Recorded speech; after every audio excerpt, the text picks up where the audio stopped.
Allahu Akbar.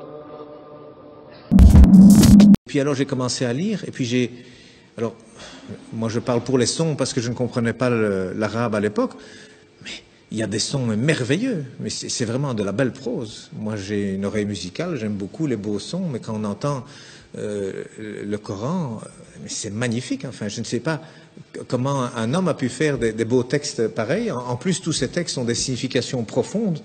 Il n'y a pas une erreur, il y a des gens, des médecins, des scientifiques qui ont fait des erreurs, des recherches sur ces livres saints. Ils trouvent des erreurs dans la Torah, ils trouvent des erreurs dans la Bible, et ils n'en trouvent pas dans le Coran, rien. Il n'y a rien qui est mauvais, même il y a des images qui sont reprises, qui correspondent pratiquement à la meilleure définition qu'un médecin pourrait faire à un ignorant.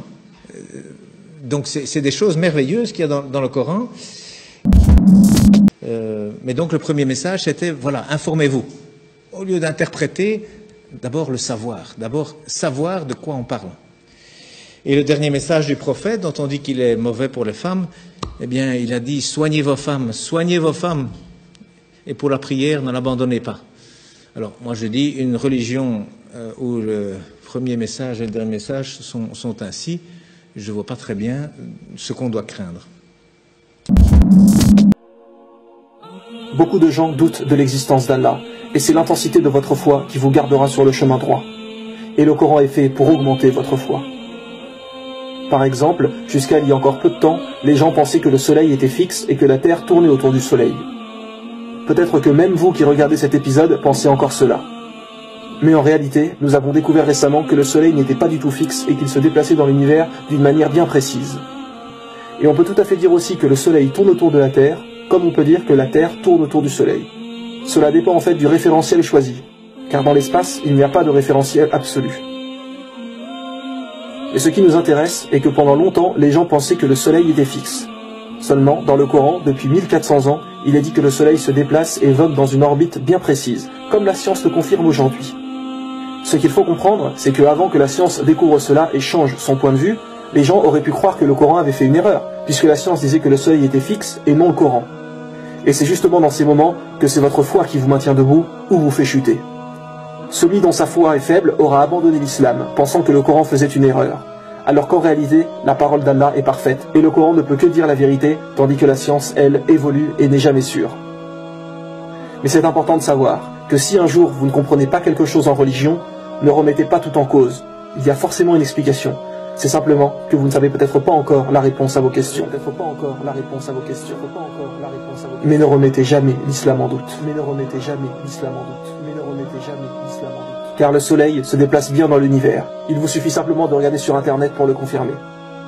Et il est dit dans le Coran, chapitre 21, verset 33, « Et c'est lui qui a créé la nuit et le jour, le soleil et la lune, chacun voguant dans une orbite. » Chapitre 55, verset 5, « Le soleil et la lune évoluent selon un calcul minutieux. » Ou bien encore, chapitre 36, verset 40, « Le soleil ne peut rattraper la lune, ni la nuit devancer le jour, et chacun vogue dans une orbite. » Ne doutez pas de la parole de notre Créateur.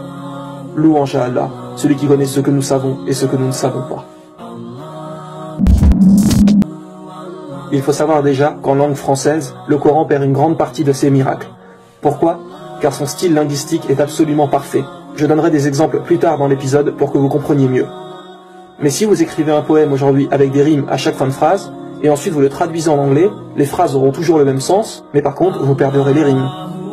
Certains aspects miraculeux du Coran ne sont compréhensibles qu'en arabe. Vous savez qu'il y a plusieurs noms que l'on donne à Allah, comme par exemple le tout miséricordieux, ou l'audient, le créateur, etc. Un de ces noms est l'unique, qui se dit en arabe Al-Ahad. Eh bien le mot Al-Ahad est écrit une seule fois dans le Coran. Une seule fois, puis il ne revient jamais. Le mot Al-Ahad, qui veut dire unique, est lui-même unique. Le Coran a été révélé sur une période de 23 ans. Combien y a-t-il de chances de ne pas répéter le même mot sur 23 ans de révélation? Imaginez-vous une personne qui délivre un message pendant 23 années. Quelle est la probabilité qu'il soit capable d'éviter d'utiliser le même mot deux fois? Dans le même type d'exemple, Allah dit dans un verset, « Ne médite-t-il pas sur le Coran, s'il provenait d'un autre qu'Allah, ils y trouveraient certes maintes contradictions. » Eh bien le mot contradiction aussi ne revient jamais dans le Coran. Un petit malin qui voudrait vraiment chercher une erreur pourrait dire que si on prend cette phrase au sens littéral de chez littéral, on retrouve le mot contradiction parfois dans le Coran, alors que Dieu dit qu'on ne retrouve pas de contradiction. Mais même le mot en lui-même n'apparaît plus après. Encore une fois, quelle probabilité de ne pas utiliser 2 fois le même mot en 23 ans. Cela peut paraître simple, mais rendez-vous compte de la précision des choses.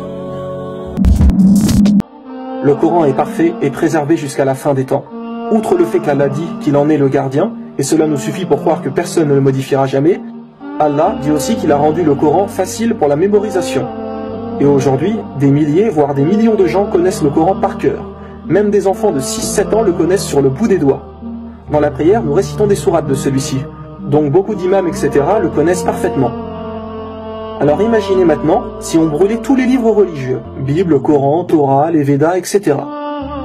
Rien que pour la Bible, il serait quasi impossible de la réécrire parce que peu de gens, voire personne, la connaissent par cœur. De plus qu'il existe des versions différentes, retravaillées et modifiées par l'humain. Donc personne ne se mettrait d'accord. Croyez-vous que vous remettriez les Védas ou la Torah comme cela?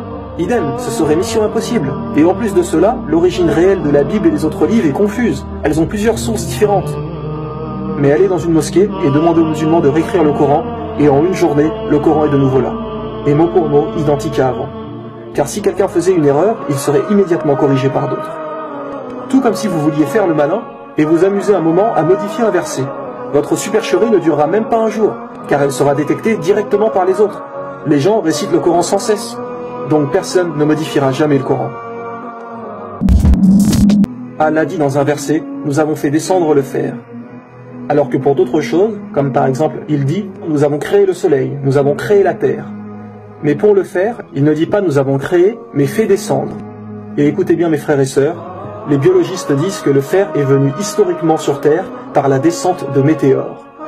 Et Allah dit, chapitre 57, verset 25, nous avons fait descendre le fer, nous avons fait descendre le fer, nous avons fait descendre le fer.